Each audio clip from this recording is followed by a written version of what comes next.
আরে আল্লাহ, পেয়ারাটা খেয়ে কি অবস্থা।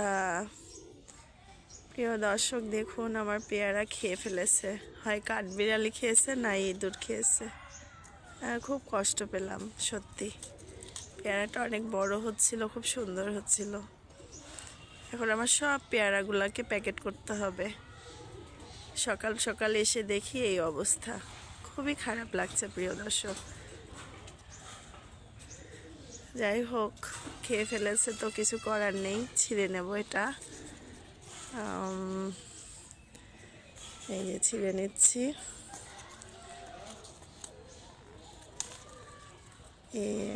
দুটোই ছিঁড়ে গেল একবারে।